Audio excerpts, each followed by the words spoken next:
What's going on, Legionnaires? Welcome to another episode of Legion Comic Correction. We talk all things comic books. Whoa! Oh, man! We the ones! We the ones! And they the twos! They the twos! Part two! That's right. We are talking today about... See how that flowed? Dune. That actually worked out a lot better than I thought it was. I didn't know where I was going with that at didn't first, think it was and then bad. it landed perfectly. You know what? You could have fooled me. I thought you had planned it entirely. Nope. Now, we are talking about Dune Part 2 today. So it's still out in theaters at the time of this recording, which is April 16th. Our episode comes out this week. So Yes. It might still be out in theaters. It means it's fresh, it's hot. And if you haven't seen it... Look at those arms, ladies and gentlemen. He's in bulking season over here. Listen, we're talking about Dune. Let's put some weight on. Which Are you means- Beast Raven? Oh! Yeah. Bautista's somebody Hey, to listen, strive Bautista? after. All right, I'll take Bautista. Mm-hmm. That's a man to strive after right Well, there. we're talking about the desert planet today, so it was hot. You know, I couldn't keep the sleeves on today. Exactly. You want to get a tan. I You gotta want to get get a good tan. Yeah, right, Harry? Got to get that. Oh, crap. He's on his honeymoon today. I totally forgot about that. We got Mando, dude. This Mando. This is the way. This is the way. This is the way. Thanks, Mando, for He's sticking in there. He's the strong but silent type, man. It's true. Yeah. You know, I did. Yeah. I actually enjoyed the show much more when he talked much less. He's going to contribute pretty much the same amount as Brett. Maybe more. Maybe more. we might I put don't in, know. we might put in some voiceovers to make it make him talk a little bit more than Brett. Anyway, we are missing. Brett is still watching the Toy Story saga. He's on Toy Story 3 now. He's on Toy Story 3, man. Instead, he couldn't make it tonight because he's on Toy Story 3. He's on Toy Story 3. He just wasn't there yet. Well, guys, we're kicking it old school today. It is Yes. just Logan and I. We're back to the OG members. These guys. Brett couldn't make it, and Harry, if you guys have been following along, he just got married. Woo! More importantly, we were in the wedding. Woo! Hey. Yeah, it was totally our day. Yeah, it was about us. Totally about It us. was about us. Definitely not about him and No, I think we pulled it off pretty well. Yeah. Anyway. we looked good. We did. We did look better good. than that guy. Custom suits. That's right. Paid by him. Paid by So Harry. we have his. No, we we have him didn't. We to thank. bought those. Well, he paid for the custom alterations, though. Oh, okay. So I they still remember those suits being pretty expensive, they're man. pretty expensive. We gotta look good for his wedding. Gotta look fresh. We gotta look fresh for the fresh ox. to death. All right. Well, this episode and maybe one or two more will just be us until he gets back from Just be hanging Hawaii, which I don't think he's missing being here. No. because he is on his honeymoon in No, Hawaii. not and in a that cold, sounds wet basement. way- No, we're on the hot desert The hot planet desert of planet of Arrakis. Arrakis. Anyway, It's so hot in here. if you guys like this Is kind of Nelly stuff, here? It's getting so hot in here. if you guys like this kind of stuff, like and subscribe, guys. What stuff? We haven't even done anything yet. We are a comic book podcast. We talk We about are. all things comic We books. are. So if you want more of this and more of that, hit the bell. Hit Little that bit of like this, the little bit subscription of that. button down there. Yep. Yeah, and you'll be able to see more and more of us. It also helps the almighty algorithm, gets people coming to our channel and building up those views. We looked on the analytics today. Yeah. 40% are not subscribers, No. but they're still No. watching our stuff. No, you're wrong. What? It's 41.9. Oh, you're right. You're right. 41.9. I need that 1.9. That's right. Get That's that 1.9. So, guys, come on. You guys just watching our stuff and you're not subscribed? It takes one click to be subscribed, and then that helps us out a whole bunch. That's right. You So- know what? I got to tell you something. Yeah, what's I up? think we sound better with Mando running the board. I don't know if you've noticed, but I'm Our pretty sure levels are real good. I'm 99% sure Harry has been boosting his audio Yeah, levels and dropping us down. You know why? Slowly but sure. I'm pretty sure it's been like a steady progress. You could probably look at it over the episodes. We get quieter Eventually, and one of quieter. the episodes, Yeah. we were just going to be dead silent and it'd just be Harry talking. You know why? Because he feels threatened by our comic knowledge. Threatened. That's Threatened exactly by it. right. You hear that? That's Ox? exactly right. We can say this stuff He because is you're gonna- in Hawaii. I just realized he's going to come back eventually, and he's going to be so angry. He doesn't watch He's our- going he to have doesn't- He watched. doesn't watch our shows. Are you kidding me? He's embarrassed by us. I'm out of one side of my eye. I'm just the whole time I'm going to be watching him, just like, when's he going to attack me? Side blades. Well, guys, if you want to help us in a more personal way, you go down to the links in the description below. There's a link down there to our website, legionofcc.com, Yep. where you can buy sweet merch like all of that. and sweet merch like this up here. I got really confused because I'm used to saying 3 things, and there's only 2. Wait, but Mando? And sweet merch, he's not wearing any. Mando! Well, if you guys want to help in an even greater way, you guys can go down to our Patreon. Yep. And there's 3 different tiers. They do all kinds of cool stuff. They go from polls. They help us decide what we're going to talk about next. In fact, they just finished voting on, we're talking about the 2015 Fantastic Four next. Yeah, so thank you for that, Patreon. You get extra behind-the-scenes content. Wait, like we already talked about Fantastic videos. Four. We have not. We talked about Fantastic Four, Rise of the Silver Surfer. Uh-huh. But this is the one with Michael B. Jordan. I know which one you're talking about. And the naked thing. Oh, God, it's awful. Yeah, it's terrible. But we're going to talk about it. I thought we were just going to... No, we're going to talk about it. All right. So, well, you can join in making our lives more awful by becoming a Patreon supporter. There's going to be like 4 people watching that. Yeah, they're all going to watch it because they want to see us suffer. They want to see us suffer. They want to see us suffer. Fair. Yeah. Fair. They like to... They're... bunch of masochists out there. That's a lot of fans. That's the demographic we draw in. Who we really draw in. Well, if you guys want to see men if you guys want to be that kind of fan, or just a normal fan, we like those too. Like and subscribe and join us down there on those links. All right, guys, we're going to jump into our comic review, starting out with our Carnage Report.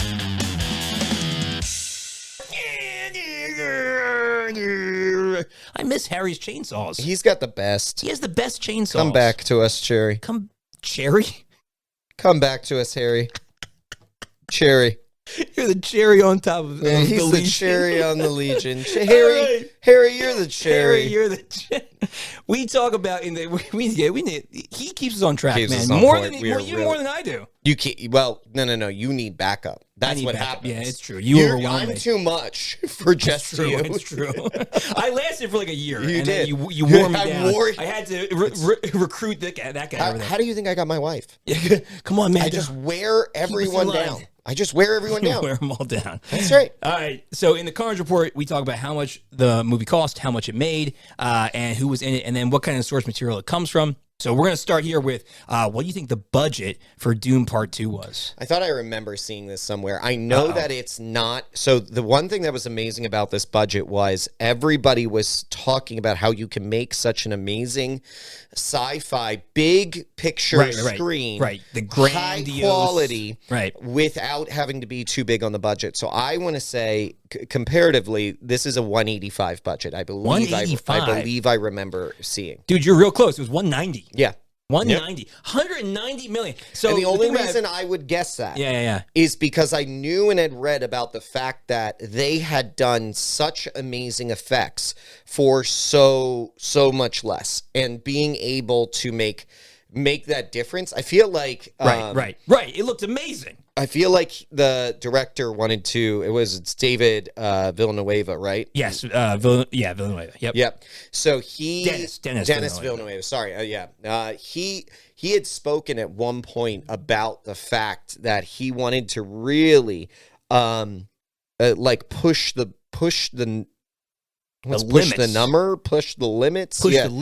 limits on what he could do without breaking the bank. Right. And that helps you to pull a profit. Not just that, it also puts a lot more faith in, he's not looking for just these films. Like, he could have blown the budget on this film. Sure. But he's looking for Dune Messiah. Yeah, and so when you are able to do what he did with this film from an optics perspective, sure, and keep the budget where it was, you're going to get more money for the future stuff. Well, and you know what it does? It also helps you to rely on the practical and the physical, and not all the CGI. Oh my gosh, too much CGI. Just to give you this really was a good throwback to old the sci-fi Nolan flicks? Well, but also like the Batman, the Dark Knight films, where it's really granular, it's really gritty, and that's what you got here, because it wasn't. And you would think like, oh, we're going to be looking at giant freaking sandworms, we're going to get a ton of CGI, and they did. The worms look freaking amazing. Worms were phenomenal. Yeah, you know who's phenomenal. This is Darth Vader's least favorite movie, though. What? It's all sand. Oh yeah.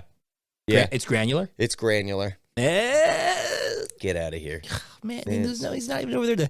Mando, you gotta hit the when we make jokes like that. Yeah, right.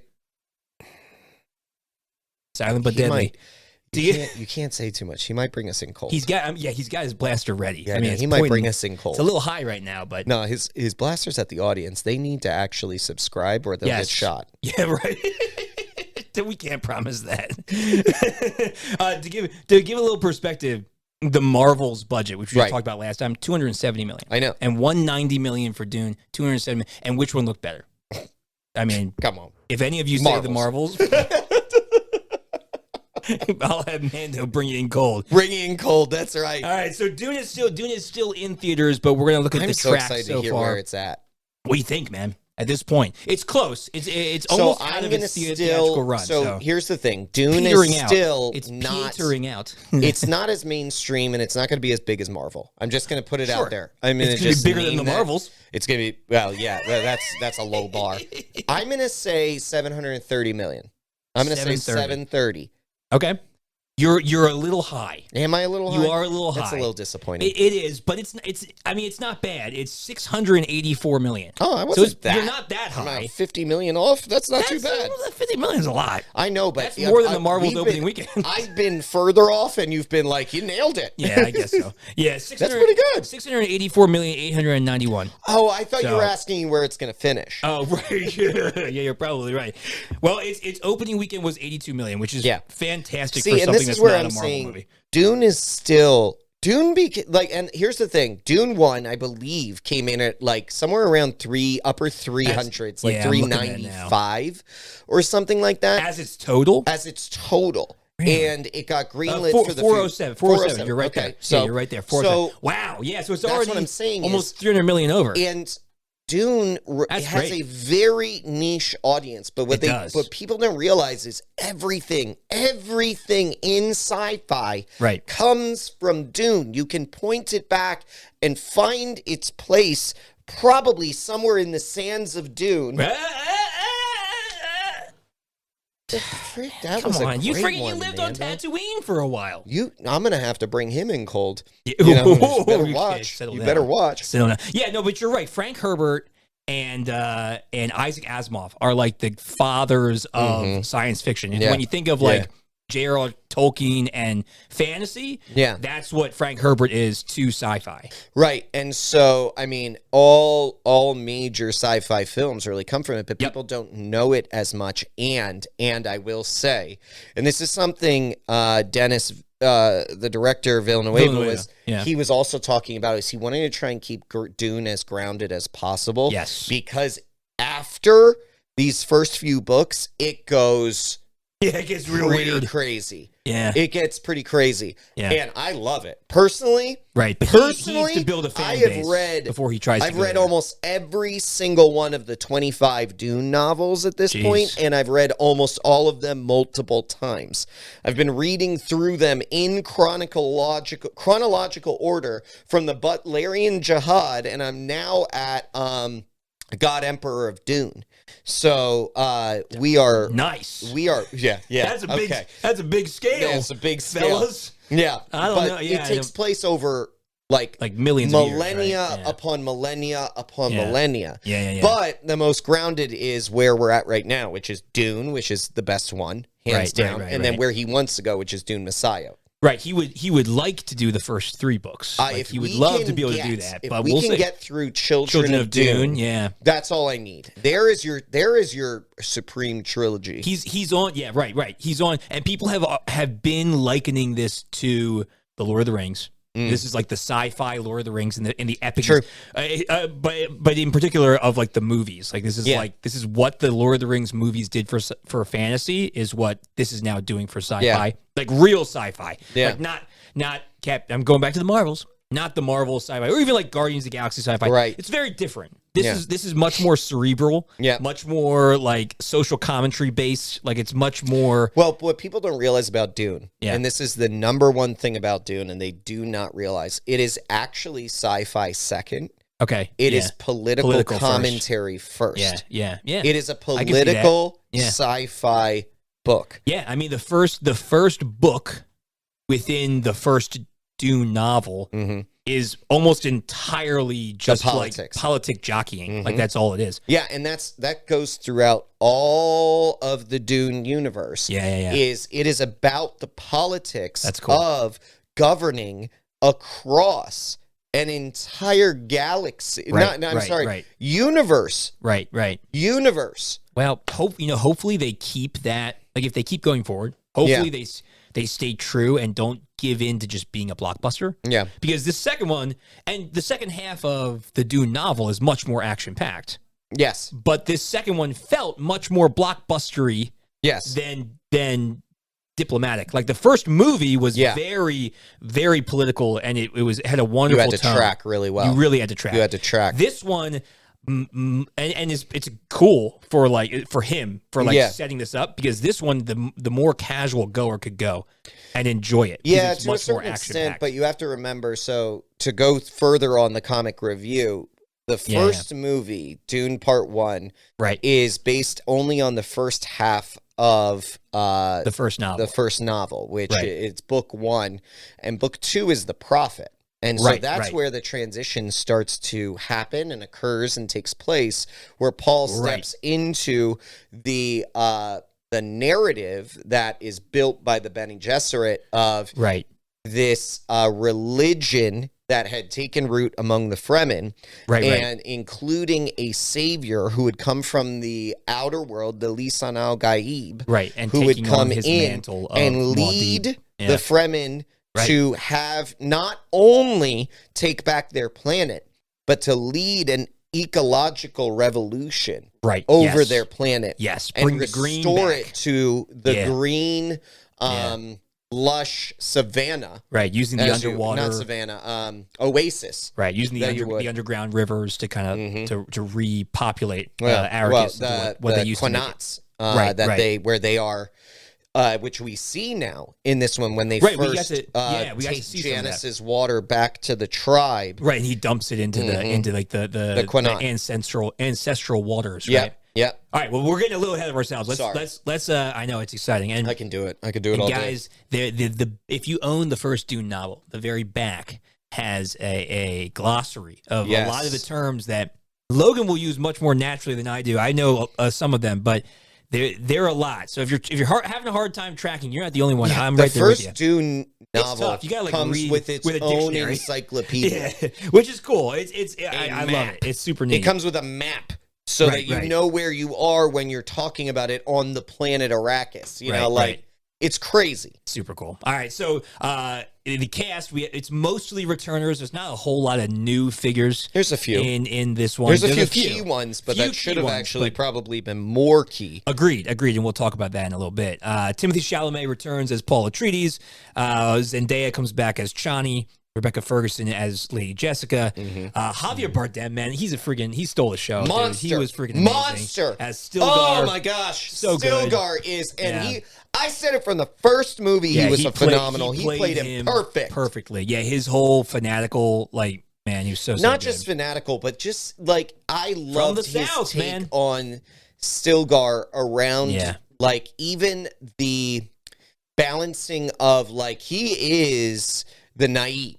But he is also hilarious. Yeah. He's also making fun of everyone around him. I love whenever it to everyone else seems like a coincidence that he's fulfilling a part of the prophecy, and he's just like, of course! Of course it's him! Josh Brolin... Well, and then he kind of plays it off like he goes, and then he's like, do you see the Lisan Gaib? Josh Brolin comes back as Gurney Halleck. Yes. Probably, I'm wrong. Hot take, he's my least favorite.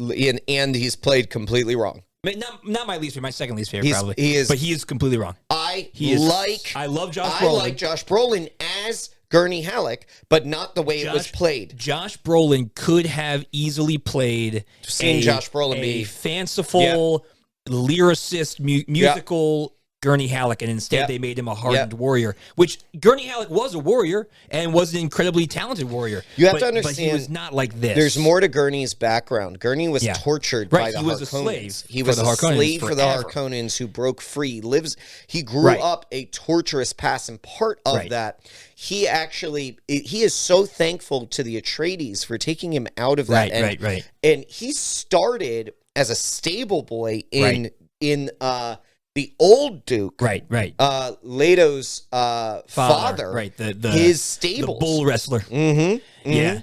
Well, the Matador, and his gaiety is a defense mechanism to the pain from his childhood, and that's what's so beautiful about it, is that this Gurney from the movie turn the key. and he'll drop the hammer on Sure. you. Oh, sure. But the Gurney from this movie is just the second part of that. His escape from the pain was to become closed off and hardened. I'm going to tell you. I'm going to tell you the one line they took, extrapolated on, and it's the worst thing they could have done. But go ahead. We'll go. Yeah, we'll get into that. I'm not going to get into that yet. All right. So we have Josh Brolin as Gurney Halleck, and then we get Dave Bautista as Beast Rabin, who's pretty freaking cool, and Stellan Skarsgård as Baron Harkonnen, and those are our main players who are returners. Yep. But then we get some new people in here, and again, they're big players, not only in this movie, but if they keep going, they're going to keep being big. Yeah. Some of them are gone. Some of them need to be put out to pasture. Right. Austin Butler comes in. You guys might know him as Elvis, but he plays Fade Rotha. He disappears into that role. He's great. He's great. I do think his accent changed a couple times in the movie, but he slips on it. I think he slips on it. Yeah. He goes back to the southern twang of Elvis a little bit. It's hard to get out of that Elvis. That's right. Florence Poe comes in as Princess Irulan. I thought she was fine. I'm not. She's nothing. Right, 100%. I don't think she was bad. I don't think she was particularly good. But she also doesn't have a huge role in this part of the story. No, and she should, but they don't. Yeah. Right. Christopher Walken comes in as the Emperor, which I thought I was going to hate a lot more. I didn't hate as much as I thought I was going to. You're right. It was hard not to see him as him.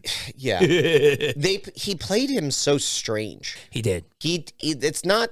It's not the way he should be played at all. He's almost defeated walking in, and then he tries to exude this self-confidence at the very end, which is also... He played too feeble. Exactly. It doesn't make any sense. It was weird. He's not... It's not correct at all the way... He seems almost disconnected. I wonder if Denis Villeneuve... I wonder if Christopher Walken is like a hero of his, and you just wanted him in there. Like, I don't know. I think or maybe he just took a chance. It was a take. I think it was Denis Villeneuve saying, like, I want you to play an almost completely he seemed like disconnected emperor from your people, not caring but it's at not, all. But the pain, it like the pain that he had betraying Leto. Like it's so poignant in the book. Like he did not want. He loved Leto. Like he loved him so much. I mean, they even say at one point, I believe it was, I believe it was the princess who actually says, Irulan, who said that her father was once quoted or once told her that Leto was the one of had he only been younger or she only been older, he would have been one that he could have seen her marrying and taking over the throne. Right. She mentions he wished he had a son, and that son was Leto. Yes, and since he didn't have Leto as a son, he wished Leto was younger so that Irulan could marry him, and they could make the greatest partnership in the world, in the universe. Right. So his esteem. But then he also saw that the Atreides were becoming too powerful, too dangerous, not for out of greed or desire, like Harkonnen, because they can be manipulated. Right. However, an Atreides, they don't have the vices. They don't have the vices. They don't seek after power. And therefore, that is the most dangerous man. Right, exactly. Yeah. You don't have things to buy. He was garnering too much respect among the Landstrad, and he could have united them against the throne. Right, and you see that in the Baron's attitude too. It's like every person he meets, how can I buy him? Or they're already beneath, or they've already been bought. How do I use them? How do I buy them? Right, and how do I manipulate them? Yeah. All right, and then last but not least, and it seems small, especially if you've only seen the movie, but it's bigger. Leia Seydoux played Lady Margot Fenring. Her husband's missing, and a lot of her stuff with everything, Fade and all of that is very downplayed. And obviously, they can only fit so much, but I feel like she's a much bigger character in the book than she was in this movie. Well, Count Fenring. The husband, the husband wasn't even there. He doesn't even exist in the movie. Well, he's a confidant to the Emperor, and he is his right-hand man. He's his assassin of choice, And so, he actually has in the novel, Count Fenring has an opportunity when Paul is weakened at the end after his battle with Fade. Yes. To take him. And could have killed him in that moment and chooses not to. Right. Because he realizes the Empire needed something new. Right. The Emperor would need to go. And Paul was the maybe not the best option, but at this point the only option. Right. All right. Well, we're gonna get wrap into some nitty gritty here. Yeah, we're gonna wrap source material into the review and just kind of the last part of the source is this is the second part of the Dune novel. Like that's right. We're that's really focusing entirely on the prophet portion of the Dune novel. And the last bit of the movie is a little bit of something that doesn't actually exist, or exists in extra literature. Isn't there extra literature that talks about the jihad? No. Oh, it talks about if we want to talk about the jihad, yes. If you want to talk about the attack on the houses. Yes, but if you want to talk about Shani, no. Oh, well, that exists nowhere. And we'll get that. I was talking more about the fact that they had him go up and attack. No, the jihad, though, that's exists in he took a little bit in a different novel, but we could get into that in a minute. Go ahead. Let's do it. Review time. All right. You're the Dune head. Man, I've read the first book. I've read it once, and I'm halfway through reading it a second time with my wife. So I love the first book. I have not read any of the others because I'm reading them through with Jamie. So I could literally pick this apart grain by grain. I'm not going to do that. Yeah, why don't you pick the most egregious goods and bads? Well, here's what I want to. And I'll walk through with you what I know. Here's the large premise that I just want to start with. Do it. Okay, if you do not know the book, okay, yes, and you watch this film. Yes, it's a phenomenal film. I'm not going to take a story-wise. I'm not going to take craft-wise one single iota of anything away from this movie. Yeah. As a fantastic movie, if you've never read the book and have no sense of source material, or if you've only read the first book of the Dune novel, or and nothing if else. You've read the first 7/8. I was gonna say let's go with 7/8 of the book. I was gonna say like 96% of the movie in general is really truthfully, good. Really true. Truthfully, this is a very amazing take on the novel Dune. Yeah, but there are some very glaring issues when it comes to the overarching narrative, not just for this movie, but for future movies, which we know are coming now. If we know that they Doom are coming, been greenlit. And we know Doom Messiah is greenlit, the way that we've ended this movie completely changes how we move forward with that one. Right. So I would say two. I'm going to say two. Yeah. There's two. What are huge things that I think? So here's the thing. Do you want to start with positive, or do you want to go right to negative? Let's do negative first, because that's going to be the bulk. Because the positive, honestly, the positive is like 98% of it. We really liked the movie. The movie was really fun. It was really good. And the visual. And visually, this is a stunning movie. Everything on Getty Prime is absolutely my word, mind-blowing. Yeah, the parallels to old propaganda film and the oh my gosh, the high Getty contrast. Prime is amazing. The whole fight when Fade is taking on the Atreides, the gladiators. People, holy crow, man! It was exactly how I pictured it in the book. Yeah, like it looked fantastic. So amazing. We love so much of this, but I say there are two things. So let me. I have more, but go ahead. You give me your two big ones. There are more. You give me your two big ones. So let me preface it this way: the Lord of the Rings trilogy movies. Yes, there is a lot that is either negated from the books, or drastically changed from the books. Yes. Right. One of the most of them are forgivable. Most of them don't really impact the entire narrative of the Lord of the Rings. And I would say here with this one as well, there are some forgivable changes, and I'm okay with some of them. 100%. Right. For you Lord of the Rings fans out there, one of the ones that is mostly or most widely agreed that kind of ruins part of the end of the third movie is Saruman dying on his tower and not making it to Hobbiton to like enslave them and having Merry and Pippin and them come back and free Hobbiton, because really that was like the conclusion of the book that was so beautiful, and that just didn't exist at all in the movies. Yeah. So fans got really mad about that.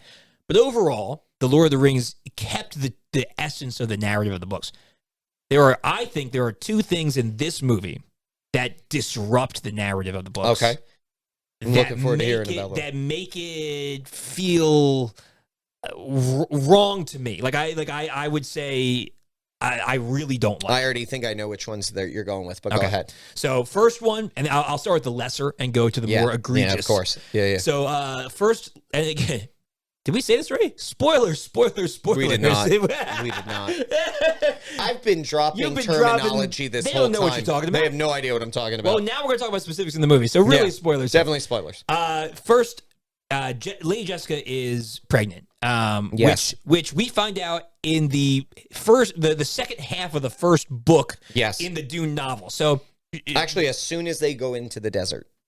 Yes, that's the very near the end of the first book. Yeah, right? I'm just saying it's as soon as they travel into the desert. As soon as the Duke is killed. Well, and Paul has his first vision with the exposure. Well, no, even before that, when she gets bound and is being brought onto the transport that Dr. Yue set up for them. Yeah, she is concerned about the daughter inside. Right. Her. So right. Anyway, so she has a daughter. She's pregnant. That's true in the movie as well. The difference here, one of the big differences here, is that Paul's sister is born in the book. Yes. She's just like in the movie. She's affected by when she drinks the liquid, the water that water gives of life. Her sight. Yeah. Yep. It gives the embryo sight. The embryo starts talking to her, just like in the book. Yep. In the book, though, the daughter is born and is about. Alia. She's about 2 or 3 years old by the end of the movie. I think it's about. I actually think it's like 3 or 4. 3 or 4. I mean, like she's little, but she's we're around for quite a bit. She's around, and so that's timeline wise of this whole novel is one of the biggest issues. Okay? Oh yeah, 100%. So either Lady Jessica's pregnant for 4 years, right? Okay. I don't know how it works. Sci-Fi. Right. I don't know. Gestation periods could be different. I don't know. Actually human? I don't know. We don't know. But in all reality, that means that this entire sequence of the second movie took place in less than 9 months. Right. So she hasn't given birth yet. Right. She was already pregnant at the beginning of this movie, and by the end of the movie, she's still pregnant. So the thing that's bigger here is not the fact that she's not it's not the fact that she's not born. It's the narrative of the crunch time that Paul rises to power among the Fremen in like 6 months, organizes all of the Fremen, convinces and gets all of the Fremen behind him. Not only that, he gets them. He goes on a war path, destroying all Harkonnen lines, so that they have to draw all of their resources and everything back behind the shield wall. He travels all the way to the south. There's no way. He meets with all the leaders. All the leaders of Arrakis come to him. How? There's no way. Not in 6 months. In the book, it takes like 4 years. 3 to 4 years. Yeah. Well, and then the bigger thing. That's 3 to 4 years worth of development time. Not only that, you can do time jumps in a movie. Hold on, let me do time jumps in a movie. Like, it could have been like 3 years later. Yeah. You know, it'd be easy. It'd be really easy. Well, and we introduce Alia. We introduce her as an adult, Taylor-Joy. as Anna Taylor-Joy, which we got Anna Taylor-Joy for this for 3 seconds. She looked around. She looked over her shoulder. She's doing a voiceover of her looking out at an ocean. Like that's the extent and walking of by the time. The starvation of the. So my bigger issue is, people. and then truthfully, also Alia plays a huge part in the story, in the very particularly in the end. Yeah. She kills the Baron. She is captured. It was. So wait, hold on. It was cool that Paul got to kill the Baron. But not only. It was actually wrong. There's a whole nother part here that I need to get into because this exposes a whole nother issue. Yeah. Cool. Not good. Not only is Jessica still pregnant. Right. Chani isn't. Yep. So Chani has a child with Paul. Right. Yep. This child is born. Yep. In the novel. Okay? Yep. Leto, named after Leto. Yep. Leto II. Yeah. And so this child is in the south when the Emperor invades and comes with his Sardaukar. They invade the south. His ship is so cool in the movie. When Paul and his Fremen are coming north. Yes. So they believed the south area to be the Harkonnens believed it to be uninhabited. They didn't think anybody lived there. Nobody could live there. Maybe a few like straggler desert people, but it wasn't anything people living like on the fringes of society. However, there are so many Fremen sieges down there. Yep. One of them being what they believe to be the most secure, that's where Chani and Paul's son was, and Alia. Yeah, okay. Right. Yep. So. Yep. When the Emperor comes, they go to the south. Yes. They kill his son, Paul's son, by accident. Yep. And they kidnap Alia. Yep. Take him back to the Emperor. So Alia is the hostage of the Emperor and brought before the Baron. Right. And then she foretells of what her brother's going to do to their faces as he does it. Yep. And then she kills with the Gom Jabbar. Yes, she kills the Baron with the Gom Jabbar. Yeah. It's super cool. None of that happens. So do you think that they were Paul kills the Baron, which is cool, like, but all right, but leaves him on the sand. People make it seem like this is like a climactic thing for him, and it's not. It's actually not, because the realization is that Paul has in the novel is that we view the Harkonnen, particularly Baron Harkonnen, as this big bad. But he's not. Right. He's a pawn. Right. The and politics Paul understands are that. the key. Right. Paul understands the big bad is the Emperor. Right. The big bad is the Guild. The Baron is big bad used. is the Bene Gesserit. Yes. These are the three arms right there. Right. And he seeks to control them all and the Landstrad. Right. Right. Yeah. The three arms in the novel, the three arms of the tripod of government are the Emperor, the Landstrad, and the Guild. No, the Guild. Oh, the Guild. And the Bene Gesserit are on the outside, influencing everyone. They never want to be at the forefront. They want to influence everyone. They believe they control everything because they believe they do. Because their breeding program. I was gonna say they control the breeding, they control the lines. Right. They look innocent. They look like they're all kind of working on the outside. Towards. The Kwisatz Haderach. Bringing the Kwisatz Haderach into play. So that can be their way to control it all. Right. Paul is the problem because he's brought forth a generation too early. Right, 100%. Well, and he also does not align himself with the Bene Gesserit's views. So timeline is very off. Him in rebellion. Timeline's very off. Yeah. And because timeline is very off, we get a rushed narrative when we think about this. Right. This gives me it gives me like those feelings The Last Jedi. No. Yes, The Last Jedi, where... Or Rise of Skywalker? Oh, no. The Last Jedi. Where we see it as this... Everything takes place in 3 days. Yeah, right. This is a 4-year storyline that's taking place over... In like 5 months, 5 to 6 months. Yeah, right. No, not even. She doesn't even look that pregnant. She hasn't... that's... I mean, she's wearing flowy robes. Well, and the Bene Gesserit can manipulate their own body chemistry, so you can't even really say anything with that. Yeah. That's true. They could look unpregnant until they gave birth. Yeah. But so we say all that to say, like, that really throws off a major part. I want to hear your second part. What is your second skewing? Well, so and here's the thing with these two skewers. Skewsings? No, skewers. Here's the two things about these two Gom Jabbars. Yeah. Is that the first? I like it. Both of them are, in my opinion, unnecessary.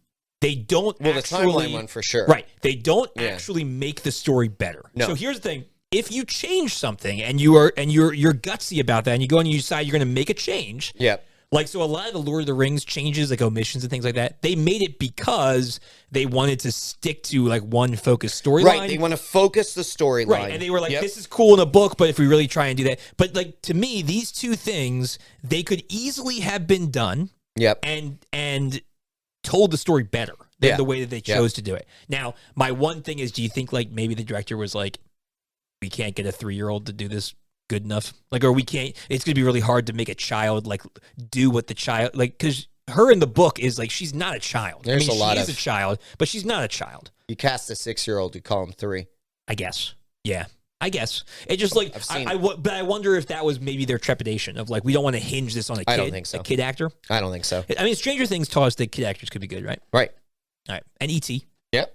There's plenty of good. There's plenty of kiddo actors. Listen, we went out and got a who's who of casting here. Right.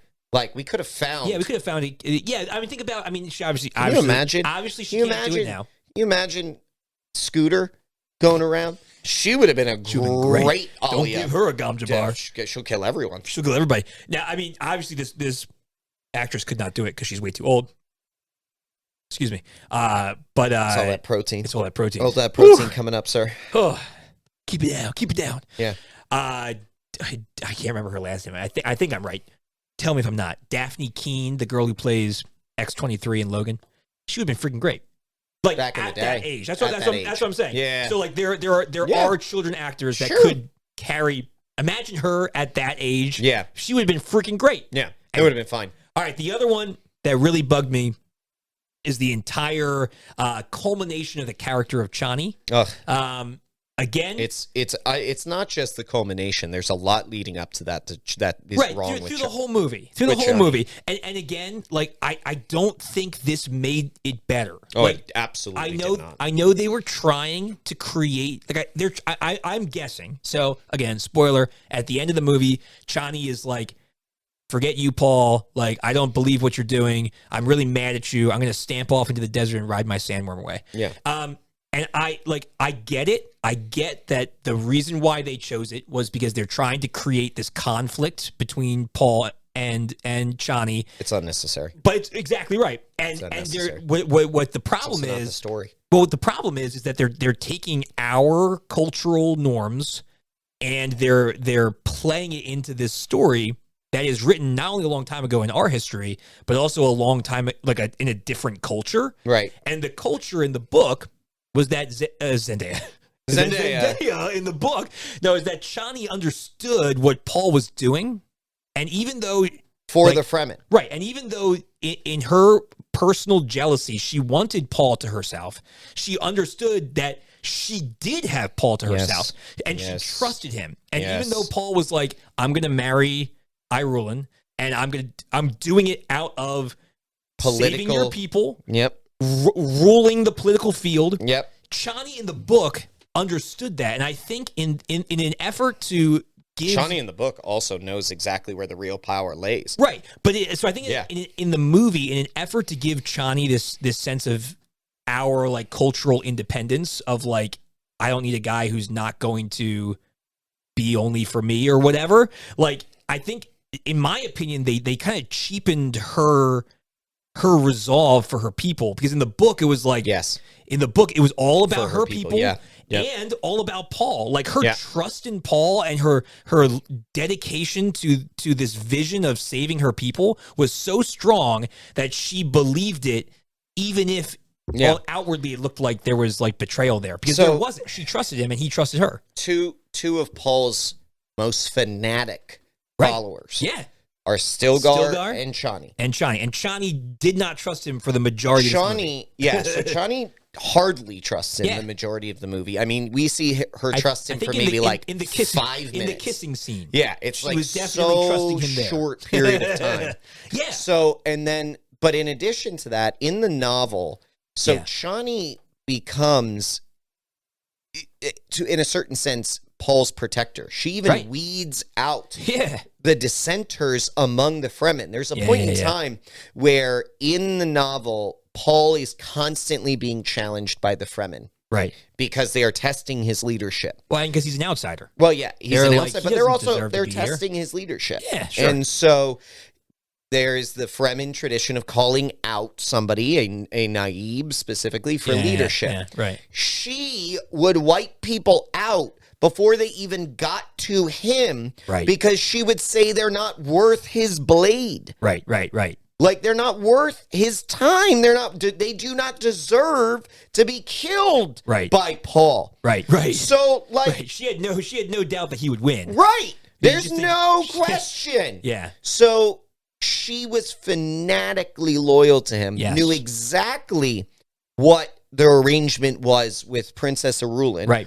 Why he was doing, and he also names in front of everyone that he will never share a bed with Irulan. Right. And that was purely a political move. Right. He names it. Yeah.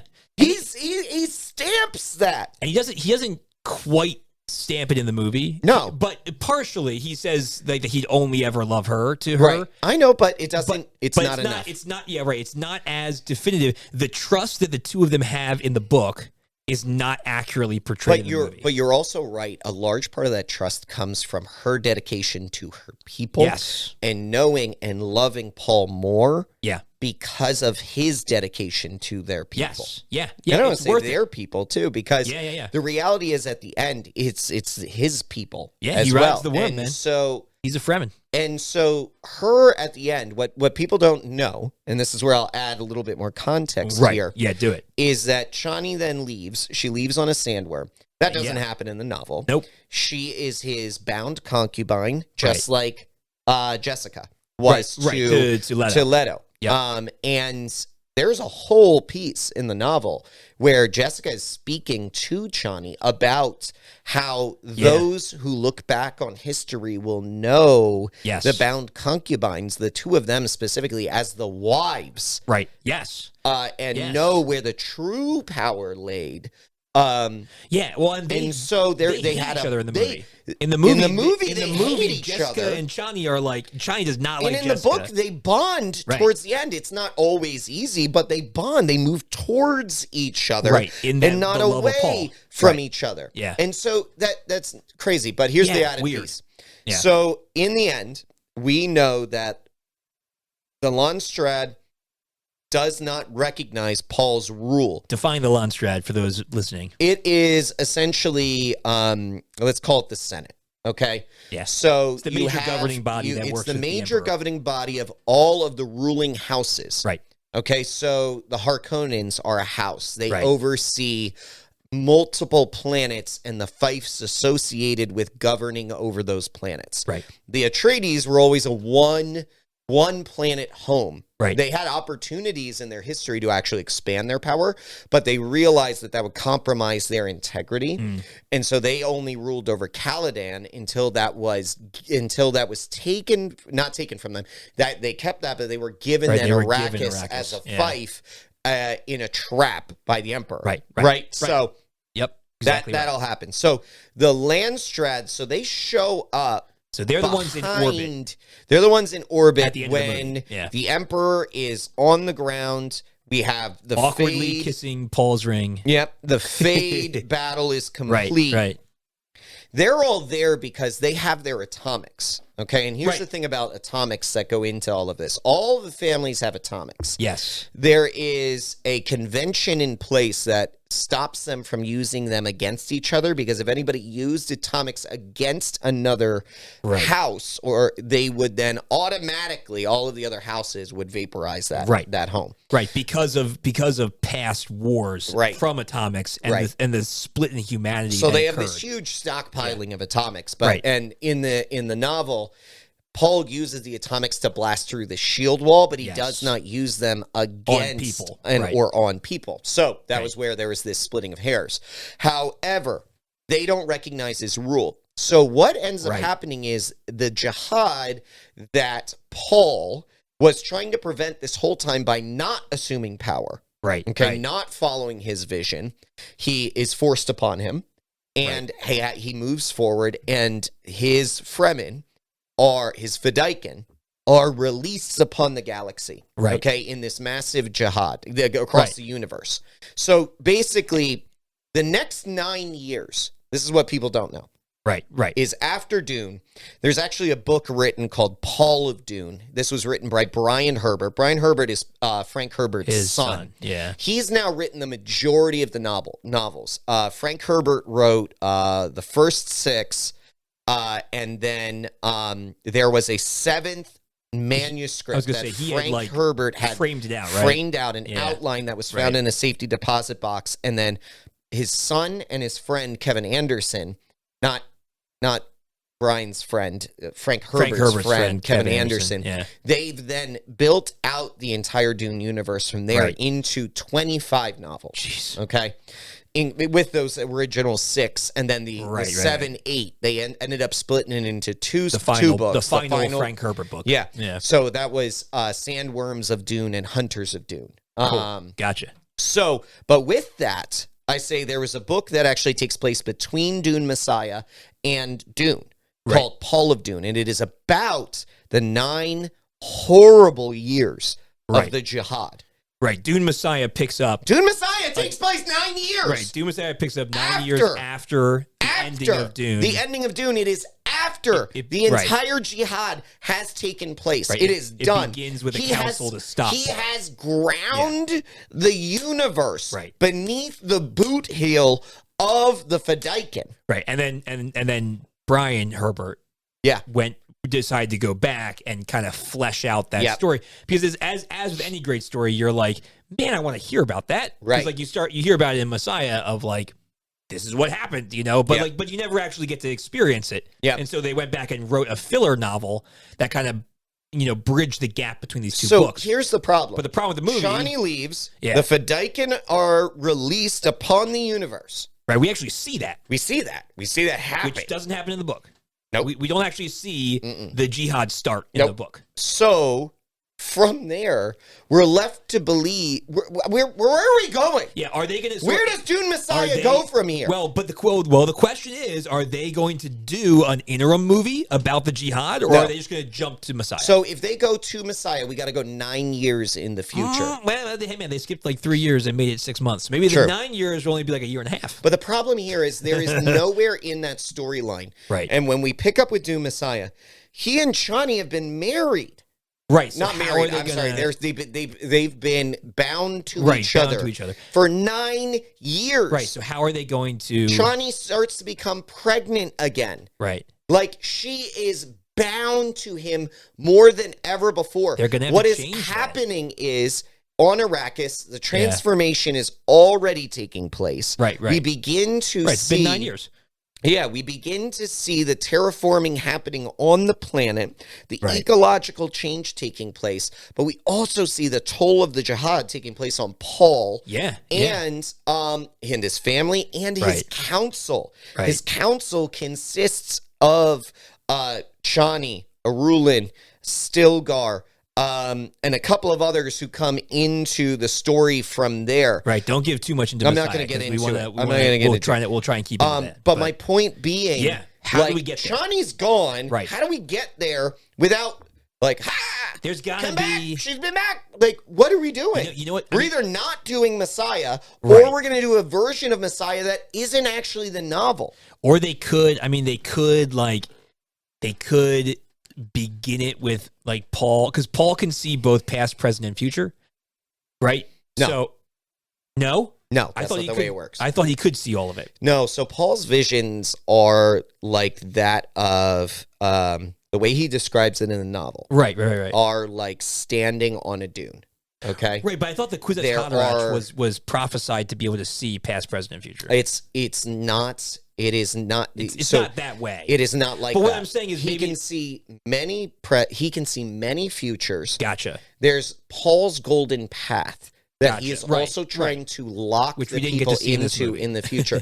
We don't see it in the trailers, and also Paul's golden path changes.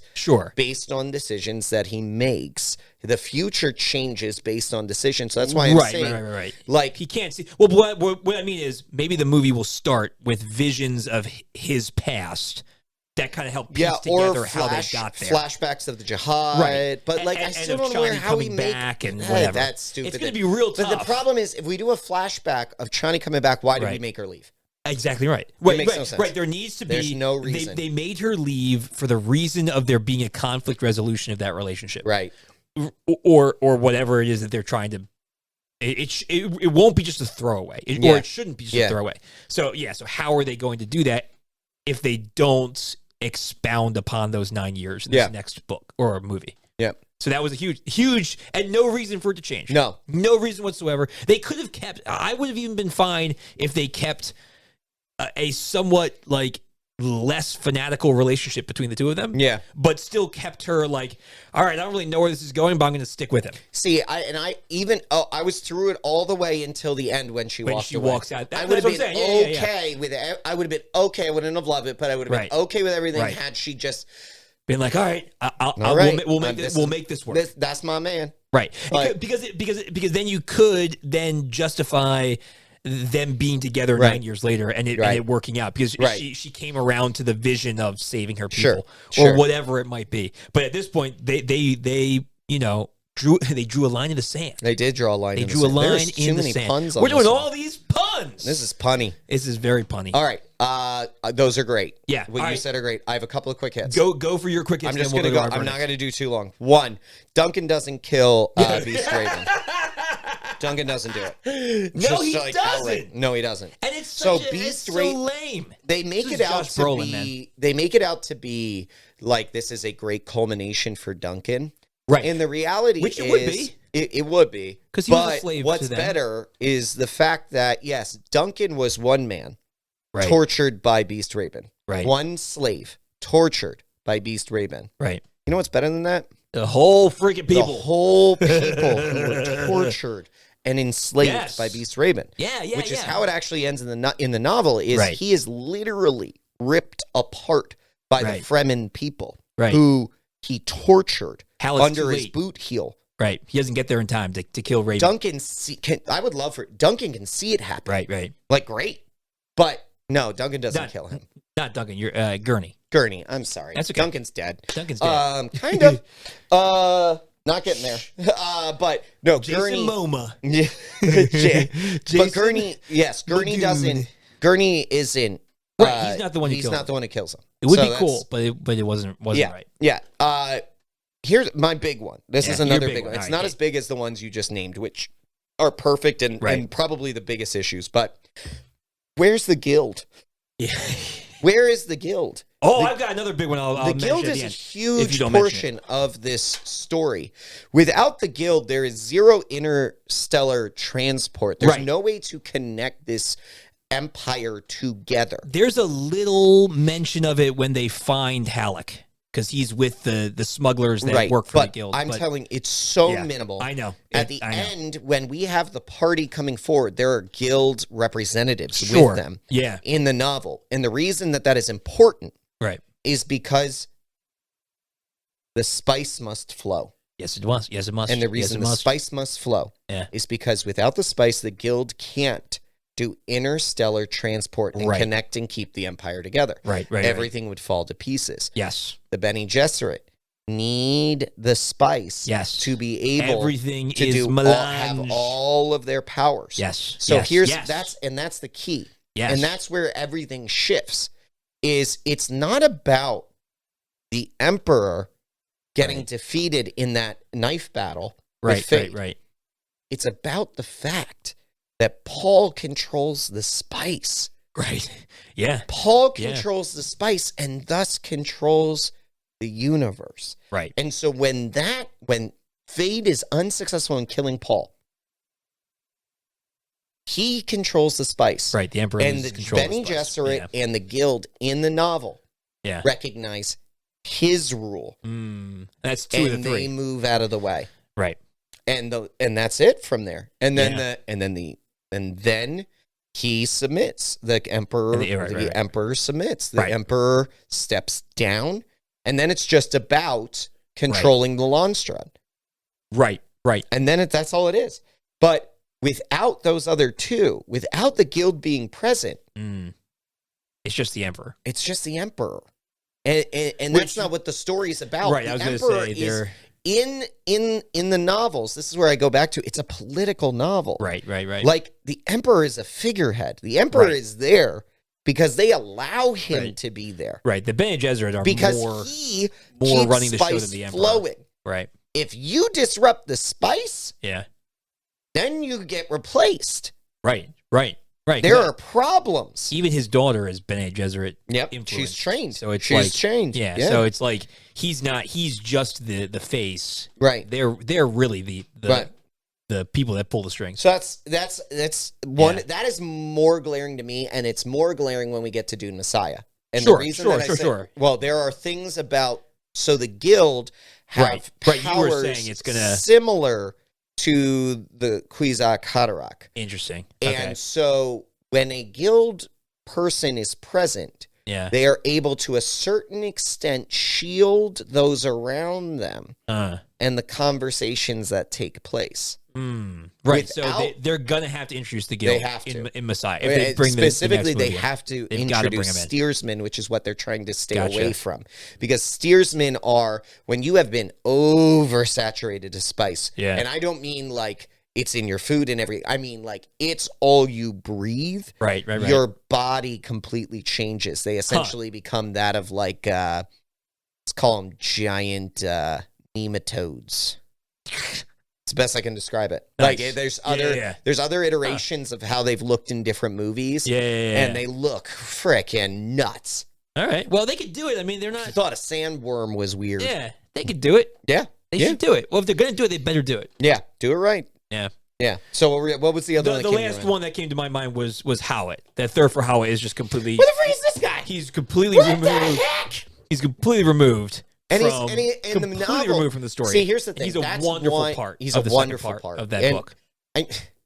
So Thufir in the novel, he replaces. So as a reminder, he's Duke Leto's Mentat, and he believes he has failed the family to the utmost at the end of book one. Degree. So he becomes the Baron's Mentat for the Baron because his Mentat is killed. Pieter. Is Pieter even in the first movie? I don't remember. He is, right? He dies. He dies in the poison room, but I couldn't remember if they actually have him in there. But Thurfer replaces Pieter. Well, kind of. He ends up doing is he's actually a plant, which is awesome. He's a plant himself. He planted himself because he doesn't have anybody to plant him, so he just plants himself to sabotage the Baron. Good, man. And then at the end, it's gone. What ends up happening is, it's pretty crazy. Well, he's the one that because the Baron trusts no one. The Baron trusts no one. Right.